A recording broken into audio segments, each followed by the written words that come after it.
आज की इस क्लास में मुताला करेंगे बच्चों हमारी दरसी किताब जान पहचान के सबक नंबर 14 का, जिसका उन्वान है कहावतों की दुनिया। बच्चों, आपने अपनी ज़िंदगी के अंदर अपने घर वालों से, अपने स्कूल के अंदर, अपने आसपास के माहौल में कहावतें ज़रूर सुनी होंगी। बहुत सारी कहावतें ऐसी होती हैं कि जो हम अलग अलग मायनों में अलग अलग जगहों पर इस्तेमाल करते हैं, लेकिन हमें ये नहीं पता कि उन कहावतों की पैदाइश कहाँ से हुई है, वो कहावतें कैसे आई हैं। जैसे नाच न जाने आंगन टेढ़ा, अपने मुंह मियाँ मिट्ठू बनना, चोर की दाढ़ी में तिनका, उल्टा चोर कोतवाल को डांटे। ऐसी बहुत सारी कहावतें हैं जो हमने सुनी हैं और हमें उनके माने भी पता है कि उनका मफहूम क्या है और वो किस जगह पर इस्तेमाल की जाती हैं, लेकिन हमें यह नहीं पता कि उनकी पैदाइश कैसे हुई, उन कहावतें बनी कैसे। बच्चों, हर कहावत के पैदा होने के पीछे एक कहानी छुपी हुई है और उस कहानी, जब वो कहानी हुई या वो किस्सा हुआ, उस वक्त के बाद से वो कहावतें राइज हुई, वो कहावतें कही जाने लगी। इस सबक के अंदर हम कुछ ऐसी ही कहावतों के बारे में पढ़ेंगे, उनकी कहानी पढ़ेंगे, उनके पीछे के क्या किस्से हैं, किस तरह से वो कहानियाँ पैदा हुई, किस तरह से वो आम जिंदगी के अंदर राइज हुई, बोली जाने लगी, उसके बारे में हम इस सबक के अंदर मालूमात हासिल करेंगे। सबक बच्चों बहुत दिलचस्प है, आपको ध्यान से पढ़ना है और समझ के पढ़ना है। कहावतें जो आएँ उनको आपको जहन में रखना है और अपने आम बोलचाल के अंदर उनको इस्तेमाल करने की कोशिश करनी है। सबक को बच्चों मैंने 2 हिस्सों में तकसीम किया है। पहले हिस्से के अंदर हम सबक का मुताला करेंगे, कहावतें जिसका उन्वान है, और दूसरे हिस्से के अंदर हम इस सबक के अंदर दी गई सवालों की मशक करेंगे, सवालात उनके जवाब ढूंढेंगे। तो हम शुरू करते हैं सबक का पहला हिस्सा, कहावतें। कहावतें शुरू करने से पहले बच्चों, इस सबक के मुसन्निफ और मशहूर उर्दू के अदीब गुलाब अहमद फ़रक़त काकोरवी के बारे में हम मुख्तसर सी मालूमात हासिल करेंगे। 1910 में आप पैदा हुए थे, इल्मी घराने में आप पैदा हुए थे। बचपन में ही आपके वालिद का इंतकाल हो गया था, जिसकी वजह से आपको बहुत सारी मुश्किलात का सामना करना पड़ा। मुआशी हालात फ़रक़त साहब की बहुत अच्छी नहीं थी, परेशानी के अंदर हालात गुजरा, लेकिन परेशानी के अंदर, मुफलिसी के अंदर भी आपने पढ़ाई लिखाई अपनी नहीं छोड़ी। आपने अपने इल्म के रास्ते को नहीं छोड़कर जद्दोजहद कोशिश करते रहे और आपने इल्म हासिल करके एक काबिल बने और उर्दू अदब के मशहूर अदीबों के अंदर आपका शुमार किया जाता है। तो देखिए, आप फ़रक़त काकोरवी का ताल्लुक एक इल्मी घराने से था। बचपन में ही बाप के सायरे से महरूम हो जाने की वजह से, बाप का साया सर से उठ गया था, छूट गया था। इब्तिदाई उम्र मुआशी तंगी में बसर हो गई। आपकी जो शुरुआती उम्र थी वो मुआशी तंगी, मुआश बच्चों होता है जीने के लिए जो ज़रूरियात होती हैं, खाने पीने के लिए जो हमें ज़रूरत होती है काम की, रोज़गार की, वो मुआश कहलाया जाता है। तो मुआश का कोई साधन नहीं था क्योंकि वालिद का आपका इंतकाल हो गया था, तो आपकी ज़िंदगी मुश्किलात में बसर हुई, लेकिन आपने इल्म को नहीं छोड़ा और इल्म हासिल करने के लिए कोशिश करते रहे। इल्म हासिल करने का सिलसिला जारी रहा। लखनऊ और अलीगढ़ के दानिशगाहों से एमए, बीएड की डिग्रियां हासिल की। दानिशगाहें बच्चों यहाँ पर कहा गया है इल्म गाह या इल्म हासिल करने की जगह, कॉलेज, स्कूल वगैरह, यहाँ से आपने डिग्रियां, अलग अलग जगहों से डिग्रियां हासिल की अपनी। और तारीख़ के उस्ताद के तौर पर एंग्लो अरेबिक स्कूल दिल्ली में तकरीबन 30 साल तक दरस व तदरीस के पेशे से वाबस्ता रहे। एंग्लो अरेबिक स्कूल दिल्ली के अंदर आप इसके तारीख़ के उस्ताद मुकर्रर हो गए। तारीख़ यानी हिस्ट्री के आप उस्ताद मुकर्रर हो गए। तंज़ो मज़ाह उनका ख़ास मैदान था। बच्चों, तंज़ो मज़ाह उर्दू अदब के अंदर कोई मखसूस सिन्फ नहीं है, लेकिन इस सिन्फ के अंदर भी अदीब जो हैं अपने कलाम लिखते हैं, तसनीफ़ लिखते हैं। इसके अंदर बच्चों, इस सिन्फ के अंदर तंज़ और मज़ाह दोनों एक ही मजमून के अंदर पाया जाता है, एक ही कलाम के अंदर पाया जाता है। यानी कि किसी कमी को या किसी खराबी को इस्लाह के लिए तंज़ो मज़ा निगार मजमून लिखता है और तंज़ करके और मज़ा ले लेके बुराइयों को जाहिर करता है, और इस तरह से जाहिर करता है कि जिसकी बुराई की जा रही है उसको मालूम नहीं हो, उसको एहसास हो जाए कि मेरी बुराई हो रही है, लेकिन उसका दिल नहीं दुखे, उसके दिल में तड़प पैदा नहीं हो कि मेरी बुराई की जा रही है, और साथ ही उसकी इस्लाह भी हो जाए, वो अपने आप के अंदर सुधार कर ले। इस तरह के कलाम तंज़ और मज़ाह में मिलते हैं। तो आप तंज़ो मज़ाह निगार थे। वो नस्र और नज़्म दोनों में यकसा कुदरत रखते थे। नस्र और नज्म दोनों में यकसा यानी एक जैसी कुदरत रखते थे, एक जैसी पकड़ रखते थे। उनका तर्ज तहरीर दिलचस्प और आम फहम है। उनका शुमार उर्दू के मकबूल अदीबों में होता है। आम फहम सादा ज़बान के अंदर आप कलाम लिखते थे अपने, और उर्दू के काबिल क़द्र और मशहूर आप अदीब हैं। और कफ़े गुल फरोशां, कदमचे, नारवा उनके नसरी और शेरी मजमूए हैं। ये हुई बच्चों बात ग़ुलाम अहमद फ़रकत काकोरवी के बारे में। और इसके बाद हम आते हैं हमारे सबक की तरफ, कहावतों की कहानी। आपने इस सबक का लिखा है, इसके मजमून निगार हैं, और कहावतों के बारे में आपने हमें बताया है कि कुछ कहावतें ली हैं और उनके पीछे जो लताइफ़ है, उन लताइफ़ के ज़रिए उन कहावतों की पैदाइश बताई गई है कि वो कहावतें कैसे पैदा हुई। तो देखिए आप, हम रोज़मर्रा अपनी आपकी बोलचाल में ऐसी कहावतें और मुहावरे बोलते हैं जिनका मतलब तो समझ लेते हैं, मगर हमको ये नहीं मालूम होता कि कहावतें और मुहावरे किस तरह हमारी ज़ुबान में आए हैं। मैंने आपको शुरू में बताया कि हम बोलते हैं उन कहावतों को, वो मुहावरे और ज़रबुल मिसल हम बोलते हैं, लेकिन हमें ये नहीं पता कि कहाँ से आई है ये। उनका माना हमें मालूम है, उनके इस्तेमाल की जगह भी हमें मालूम है कि किस जगह पे हमें इस्तेमाल करते हैं, लेकिन हमें ये नहीं पता कि ये कहावतें पैदा कैसे हुई, ये आई कहाँ से हैं, और उन्हें हम कब से बोलते चले आ रहे हैं। तुमको ये सुनकर हैरत होगी कि उन मुहावरों और कहावतों में बाज़ ऐसे हैं जिनके पीछे बड़े दिलचस्प लतीफ़े और किस्से छिपे हुए हैं।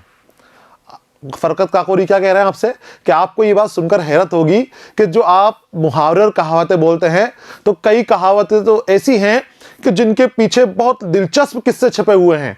दिलचस्प किस्से उन कहावतों के पीछे छुपे हुए हैं, मज़ेदार लतीफ़े छुपे हुए हैं। हम अपनी रोज़मर्रा की गुफ्तगू में वही मुर्गे की एक टांग बोलते हैं ना हम, वही मुर्गे की एक टांग, चाहे कुछ भी करो कि वही मुर्गे की एक टांग रहेगी।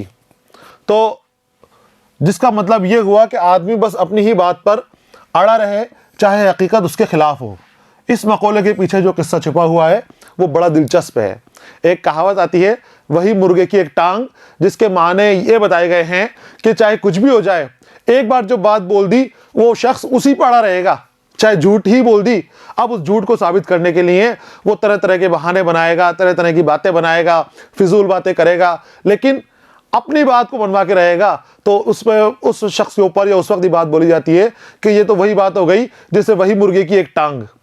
तो ये कहानी, ये कहावत कैसे आई, ये आप देखिए, मैं बताता हूँ आपको कि एक अंग्रेज के यहाँ एक खानसामा ने एक मुसल्लम मुर्ग पकाकर एक टांग खुद खा ली।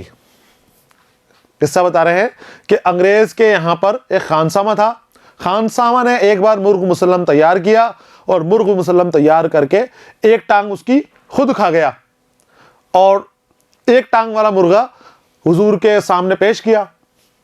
हुजूर के सामने जब एक टांग वाला मुर्गा गया, साहब के सामने एक टांग वाला मुर्गा गया, तो उन्होंने पूछा कि खानसामा ये क्या है, इसकी एक टांग कहाँ है। तो नौकर ने जवाब दिया, खानसामा ने जवाब दिया कि साहब इसकी तो एक ही टांग है। तो बोले एक ही टांग वाला मुर्गा? तो बोले हाँ, एक टांग वाला ही मुर्गा था ये। तो वो खा लिया साहब ने, और खाने के बाद वो जब इधर उधर टहलने लगे तो एक मुर्गा उनके दलान के अंदर, आंगन में मुर्गे टहल रहे थे, और एक मुर्गा अपनी टांग ऊपर किए हुए खड़ा हुआ था, सिर्फ एक टांग से खड़ा हुआ था, एक टांग उसने ऊपर दबा रखी थी। तो फौरन नौकर ने जवाब दिया, नौकर ने देखा और दिखाया, साहब देखिए इस मुर्गे की भी एक ही टांग है, जैसा मुर्गा आपको मिला था ये भी वैसा ही मुर्गा है, उसी का रिश्तेदार है। तो साहब ने उसको देखा और उसको ऐसे करा, हुश हुश। तो हुश हुश करते ही वो मुर्गा भागा और उसने दूसरी टांग भी बाहर निकाल ली, और उनसे इशारा करा खानसामा की तरफ कि देखो इसकी दोनों टांगें हैं। तो खानसामा फिर अपनी बात पर अड़ा रहा और क्या कहता है साहब से कि साहब आपसे बड़ी चूक हो गई, अगर आप उस पके हुए मुर्ग मुसल्लम को भी हुश हुश कर लेते तो वो भी अपनी दूसरी टांग बाहर निकाल देता। तो टांग खा गया, उसने अपनी गलती नहीं मानी, सिर्फ इसी बात पर अड़ा रहा कि इस मुर्गे की एक टांग थी। तो देखिए आप कितना दिलचस्प किस्सा है। और अपने साहब के सामने खाने की मेज पर रख दी। साहब ने एक टांग देखकर कहा, वेल खानसामा इस मुर्गे की एक टांग कहाँ है। साहब पूछ रहे हैं खानसामा से कि वेल खानसामा इस मुर्गे की एक टांग कहाँ है। हुजूर इस मुर्गे की एक ही टांग थी, खानसामा ने जवाब दिया। बच्चों ये यहाँ पर इंग्लिश का लफ्ज़ दे रखा है वेल। जब अंग्रेज कोई बात बोलते हैं तो उसके साथ वेल लगाकर वो बोलते हैं अपनी बात में वजन पैदा करने के लिए कि वेल खानसामा, इस मुर्गे की एक टांग कहाँ है? हुजूर, उस मुर्गे की एक ही टांग थी। खानसामा ने जवाब दिया। इस पर साहब को हंसी तो आई, मगर वो खामोश होकर बरामदे में आकर टहलने लगा। बरामदे के सामने कुछ मुर्ग और मुर्गियां दाना चुग रही थी। बरामदे के सामने ही दाना चुग रहे थे कुछ मुर्ग और मुर्गियां। उनमें एक मुर्ग अपना एक पांव समेटे दूसरे पांव से खड़ा था। खानसामा को अच्छा मौका मिला। उसने कहा, देखिए साहब, ये मुर्ग भी एक ही टांग का है। देखिए साहब, ये मुर्ग भी एक ही टांग का है। यह सुनकर साहब मुर्ग के पास गए। खानसामा ने उनसे कहा कि देखिए, आप मुझसे एक टांग वाले मुर्गे के बारे में दरियाफ्त कर रहे थे, तो ये मुर्गा भी एक ही टांग का है। सुनकर साहब मुर्गे के पास गए और उन्होंने हुश हुश किया। मुर्गे ने दूसरी टांग भी निकाल दी। खानसामा ने यह देखकर कहा, हुजूर, खाना खाते वक्त सरकार से बड़ी चूक हो गई। अगर आप इस पके हुए मुर्गे के सामने हुश हुश करते तो वो भी अपनी दूसरी टांग निकाल लेता। इस तरह का किस्सा वही मुर्गे की एक टांग बना कि जिसमें खानसामा अपनी बात पे अड़ा हुआ है और कुछ भी मानने के लिए तैयार नहीं है कि उसने अपनी गलती मानने के लिए तैयार नहीं है कि एक मुर्गे की टांग उसने खा ली थी। उस वक्त से ये फिक्रा ज़रबुल मिस्ल बन गया और लोगों में मशहूर हो गया। इसको बोलने लगे मुर्ग की एक टांग के बारे में। आगे आते हैं। इसी तरह एक दूसरी मिसाल है, ऊंट किस कल बैठता है। कल यानी करवट। ऊंट किस कल बैठता है। तो इसके पीछे बच्चों किस्सा ये है कि एक बार एक सब्जी फरोश, सब्जी बेचने वाला, और एक बर्तन फरोश, बर्तन बेचने वाला, उन्होंने अपना सामान कहीं ले जाना था बाजार के अंदर। तो दोनों ने मिलकर एक ऊंट किराए पर लिया। अलग अलग ऊंट लेते तो वो महंगा पड़ता, तो दोनों ने एक ऊंट लिया अपना सामान ले जाने के लिए। और एक तरफ ऊंट के सब्जी वाले ने अपनी सब्जियां लाद दी और दूसरी तरफ बर्तन वाले ने अपने बर्तन लाद दिए। अब ऊंट लेके चला तो सब्जी के वाले के सब्जियां ऊंट को पसंद होती हैं, तो ऊंट गर्दन मोड़ मोड़ के सब्जियां खाता था। सब्जियां खाता तो वो खुश होता, कुम्हार खुश होता कि देखो मेरे पास तो खाने वाली चीज़ नहीं है। वो उसके ऊपर हंसता कि देखो तुम्हारी सब्जियां ऊंट खा रहा है। तो इस तरीके से आगे चले। जब ऊंट थक गया और बैठा तो ऊंट जिस तरफ बर्तन लटके हुए थे कुम्हार के, उस तरफ बैठा। तो उसके बैठने की वजह से अब टेढ़ा हुआ, तो टेढ़ेपन की वजह से उसके बर्तन निकलकर, कुछ कुम्हार के बर्तन निकलकर नीचे गिर गए, टूट गए। तो इसके बाद सब्जी वाला खुश हुआ और उसने कहा कि कोई बात नहीं, अब आगे देखते हैं ऊंट किस कल बैठता है, क्योंकि जिस कल बैठता है उसी का नुकसान हो रहा था। देखिए आप इस किस्से को। इसका मतलब यह कि देखिए क्या ज़हूर में आता है, यानी क्या होता है, जाहिर क्या होता है और क्या अंजाम होता है। उससे मुतालिक ये मशहूर है कि एक कुम्हार और एक सब्जी फरोश ने मिलकर एक ऊंट किराए पर लिया और उसके एक एक तरफ अपना सामान लाद दिया। रास्ते में सब्जी बेचने वाले की तरकारी को ऊंट गर्दन मोड़कर खाने लगा। ये देखकर कुम्हार मुस्कुराता रहा। जब ऊंट मंजिल पर पहुंचा तो जिधर कुम्हार के बर्तनों का बोझ था, ऊंट उसी करवट बैठा जिससे बहुत से बर्तन टूट फूट गए। उस वक्त सब्जी बेचने वाले ने कुम्हार से कहा कि क्यों घबराते हो, देखो अब आइंदा ऊंट किस कल बैठता है। यानी अब आगे देखो कि ऊंट किस कल बैठता है, किसका नुकसान होता है। कभी सब्जी बेचने वाले का नुकसान हो रहा है, कभी बर्तन बेचने वाले का नुकसान हो रहा है। तो कुछ पता नहीं कि क्या होने वाला है। तो ऐसी चीज़ के लिए कि जहाँ पर कुछ जाहिर नहीं हो, आने वाले वक्त के ऊपर वो चीज़ जाहिर होगी, तो उसके लिए बोला जाएगा कि देखें अब क्या होता है आगे, ऊंट किस कल बैठता है। तो जिस कल बैठेगा उसका नुकसान होगा, ये पता चलेगा कि क्या होने वाला है। आगे आते हैं। हम अक्सर कहते हैं हुजूर आप ही की जूतियों का सदका है। ये एक फिक्रा है। हम कई बार चीज़ों को बोलते हैं कि कोई हमारी तारीफ़ करता है किसी चीज़ के लिए और हम अपनी खाकसारी के ऊपर आ जाते हैं और इनकसारी से बोलते हैं हम बहुत ज़्यादा कि हुजूर हमने कुछ नहीं किया, ये तो आपकी जूतियों का सदका है। तो ये जूतियों का सदका वाला कहावत कहाँ से चली? देखिए, ये इस वक्त बोलते हैं जब बहुत ज़्यादा इनकसारी जाहिर करनी होती है। अब इस मकौले से मुतालिक जो लतीफ़ा है उसे सुन लीजिए कि हम इनकसारी जाहिर करने के लिए बोलते हैं कि हुजूर ये तो आपकी जूतियों का सदका है, हमने कुछ नहीं किया, इसके अंदर हमारा कुछ भी किया हुआ नहीं है। लेकिन इसके पीछे क्या लतीफ़ा है, क्या कहानी है वो देखिए। एक मर्तबा एक मस्खरे को दिल लगी सूझी।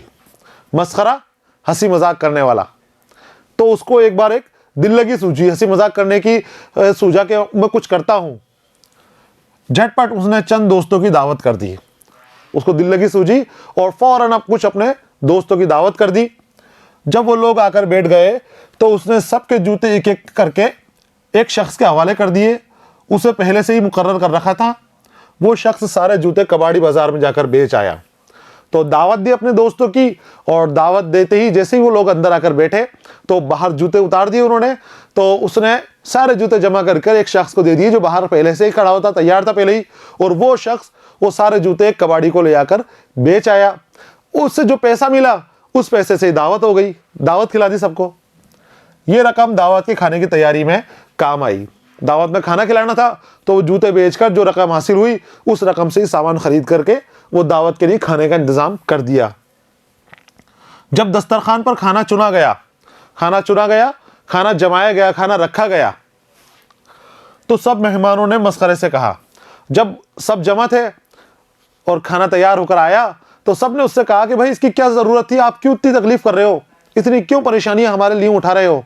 तो मस्खरा कह रहा है कि कुछ नहीं, ये तो आपकी जूतियों का सदका है, मैं कुछ नहीं कर रहा, ये तो आपकी जूतियों का सदका है। बार बार वो यही मकौला कहता रहता सबसे। मस्खरे से कहा कि आपने इतनी तकलीफ क्यों गई। तो मस्खरे ने निहायत आजिज़ी से जवाब दिया, ये सब आप ही की जूतियों का सदका है। बहुत आजिज़ी से इनकिसारी से जवाब दिया कि मैंने कुछ नहीं किया, ये तो आप ही की जूतियों का सदका है। और वाकई में वो उनकी जूतियों का ही सदका था, उनके जूते बेचकर ही खाना खिला रहा था वो। खाना खाने के बाद जब सब लोग जूते पहनने के लिए इकट्ठे हुए तो जूते गायब थे। इस पर मस्खरे ने कहा, हुजूर वो तो मैं आपसे पहले ही अर्ज कर चुका हूं कि ये सब आप ही की जूतियों का सदका है।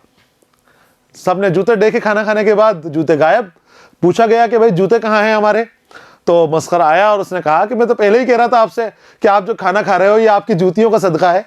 इस तरह से उनकी जूतियां गायब हो गई और ये कहावत वहाँ राइज हो गई कि जब बहुत ज़्यादा इनकिसारी और आजिज़ी से कोई काम करते हैं और उसमें सामने वाले का नुकसान भी हो रहा है तो कहा जाता है कि तो आपकी जूतियों का ही सदका है, इनकिसारी के अंदर, आजिज़ी के अंदर।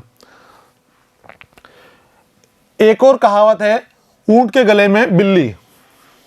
ऊंट के गले में बिल्ली, यह कहावत उस वक्त इस्तेमाल की जाती है कि जब किसी से पीछा छुड़ाना हो, वो काम करना भी पड़े और उस काम को करने के अंदर मन भी नहीं हो, तो उसके बारे में कहावत मशहूर हुई थी कि ऊंट के गले में बिल्ली।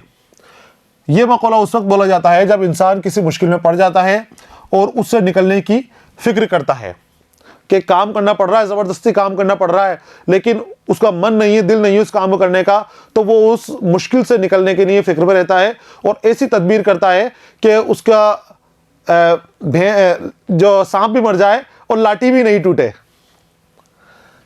चुनांचा मशहूर है कि एक शख्स का ऊंट खो गया। जब एक शख्स का ऊंट खो गया और जब उसको खूब ढूंढा गया, ढूंढने के बाद भी नहीं मिला, तो उस शख्स ने अपने दिल के अंदर मन्नत मांगी। जब बावजूद इंतहाई तलाश के ऊंट ना मिला तो उसने कसम खाई कि अगर ऊंट मिल जाएगा तो उसे टके का बेच दूंगा। उसने मन्नत मांग ली, अपने दिल में कसम खा ली कि अगर मेरा ऊंट मिल जाएगा तो मैं उसे टके का बेच दूंगा। टका क्या होता है बच्चों? टका पुराने ज़माने का पैसा है जो रुपये की जगह चलता था। तो टका चलता था पहले, तो उसने कहा कि मैं अपने ऊंट को टके में बेच दूंगा, बिल्कुल बहुत कम कीमत होती है टका। इत्तेफाक से वो ऊंट मिल गया। उस वक्त एक शख्स घबरा गया कि अब तो बहरहाल ऊंट को एक टके में बेचना पड़ेगा। तो उसने जज्बात में बह के उस वक्त तो कसम खा ली कि मैं ऊंट को टके में बेच दूंगा। इत्तेफाकन उसको ऊंट मिल गया। अब ऊंट को टके में बेचा जाता है क्या? तो परेशान हो गया कि अब मैं अपने ऊंट को कैसे बेचूं। तो फिर उसको उसके साथी ने सलाह दी कि तुम ऐसा करो, ऊंट के गले के अंदर बिल्ली बांध दो और बिल्ली की कीमत 100 रुपये रख दो और ऊंट की कीमत टके रख दो और ये कह दो कि बिल्ली और ऊंट साथ ही बेचेंगे। तो इससे तुम्हारी कसम भी पूरी हो जाएगी और तुम्हें उसका ऊंट की कीमत भी मिल जाएगी। ये देखकर एक आदमी ने उसको सलाह दी, तुम उसके गले में एक बिल्ली बांध दो और इस तरह आवाज़ लगाओ कि 1 टके का ऊंट है और 100 रुपये की बिल्ली, लेकिन ये दोनों एक साथ ही बिकेंगे, 1 टके का ऊंट और 100 रुपये की बिल्ली। लेकिन बेचना दोनों को साथ ही है, तो इससे तुम्हें रकम हासिल हो जाएगी ऊँट की। उस शख्स ने ऐसा ही किया, जिसके बाद उसकी मुसीबत से निजात मिल गई। जो उसकी कसम थी वो पूरी भी हो गई, और जो मुश्किलात में वो घिरा हुआ था, परेशानी उसको हो रही थी कि मैं अपने ऊँट को 1 टके में बेचने की कसम खाली में कैसे बेचूं, तो वो भी इसके सर से जाती रही, वो भी इसको आसानी हो गई। तो बच्चों, ये थी कहावतें, मुख्तसर सी कहावतें जिनका हमने मुताला किया, और उनके बारे में जो उनके पीछे किस्से मशहूर हैं, कहानियाँ मशहूर हैं, उनके बारे में हमने जाना। आपको भी और कहावतें जमा करनी है। अपने सबक के अलावा अपने आसपास के माहौल में जो कहावतें बोली जाती हैं, उनको अपनी कॉपी के अंदर लिखना है। 5 या 10 कहावतें, जितनी आपको कहावतें मिलती हैं उतनी अपनी कॉपी के अंदर नोट करने की कोशिश करनी है, और उनको बारे में, उन कहावतों के बारे में मालूमात हासिल करने की कोशिश करनी है कि कहाँ से आई और कैसे बनी। तो बच्चों, ये सबक हमारा यहाँ मुकम्मल हो गया है। सबक के अगले हिस्से के साथ मैं फिर आपके सामने हाजिर रहूँगा। तब तक के लिए इजाज़त दीजिए। पढ़ते रहिए, खुश रहिए। अलविदा।